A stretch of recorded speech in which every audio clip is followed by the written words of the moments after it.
सुदेश, सुदेश। हाँ जी, क्या हुआ? तुझे कितनी बार बोला, समझ नहीं आ रहा तेरे को?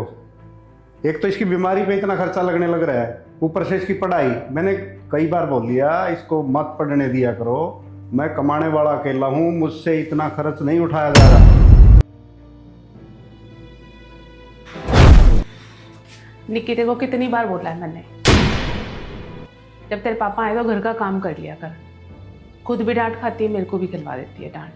ध्यान रखा कर। सॉरी मम्मी, पढ़ते पढ़ते कैसे पापा की ड्यूटी से वापस आने का टाइम हो गया, मुझे पता ही नहीं चला। मैं आगे से ध्यान रखूंगी।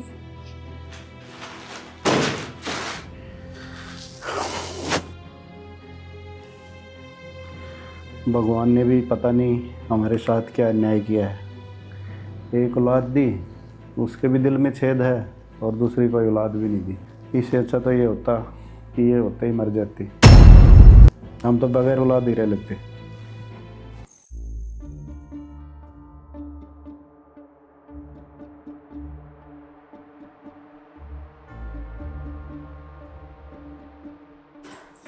पानी। तेरे को बोला है ना, घर के काम तो मत किया कर। वो कहाँ है? कपड़े धोने भेजा है उसको, कपड़े धो रही हूँ।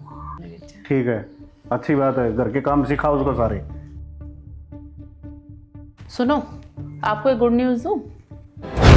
जिस दिन से ये घर में पैदा हुई है उस दिन से कान तरस गए गुड न्यूज़ सुनने को। सुना क्या गुड न्यूज़ है?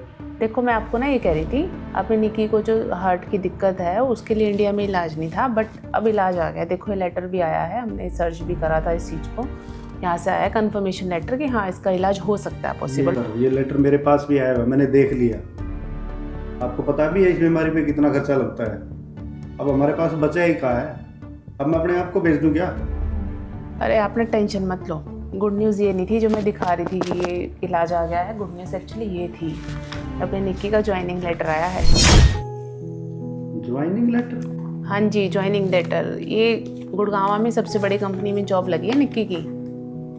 और अच्छी बात कि सारा उनको इसकी हेल्थ के बारे में पता है, और आगे का खर्चा इसका वही उठाएंगे, बीमारी का जो भी इलाज पर लगेगा।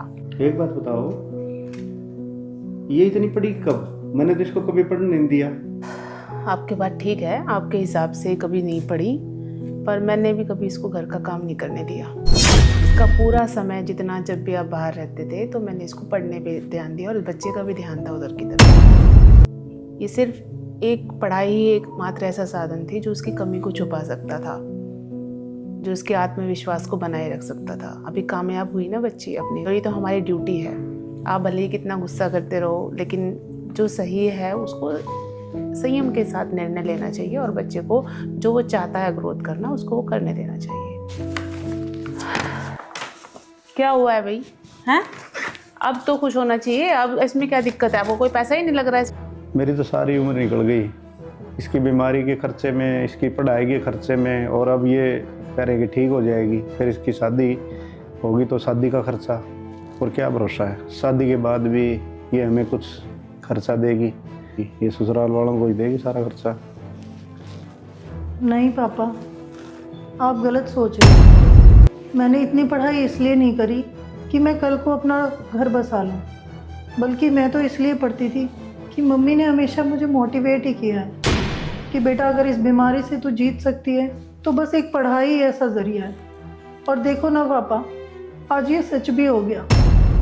मेरी पढ़ाई का इतना अच्छा फल मिला है मुझे कि गुड़गांव की सबसे बड़ी कंपनी आपकी बेटी को हायर करना चाहती है। और अगर आप ये सोच रहे हैं कि मैं शादी कर लूँगी, किसी और घर चली जाऊँगी, तो मेरा ऐसा कोई सपना नहीं है पापा। मुझे पता है कि मेरा कोई भाई नहीं है, तो मैं फ़र्ज़ पूरा करूँगी ना अपने भाई का। मैं किसी दूसरे घर नहीं जाऊँगी पापा, मैं हमेशा यहीं रहूँगी।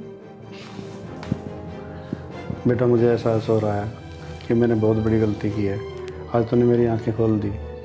एक बाप का फ़र्ज़ होता है अपनी औलाद को मोटिवेट करना, लेकिन ये फ़र्ज़ तेरी माँ ने निभाया, मैंने नहीं निभाया। मैं पैसे तो लगाता रहा, लेकिन प्यार और मोटिवेशन मैं नहीं दे पाया। अब तो कभी ये मत बोलना कि मुझे शादी नहीं करनी। हम तेरी शादी धूमधाम से करेंगे। एक बाप का ये फ़र्ज़ होता है, और एक बाप हमेशा ये चाहता है कि वो अपनी औलाद की धूमधाम से शादी करे।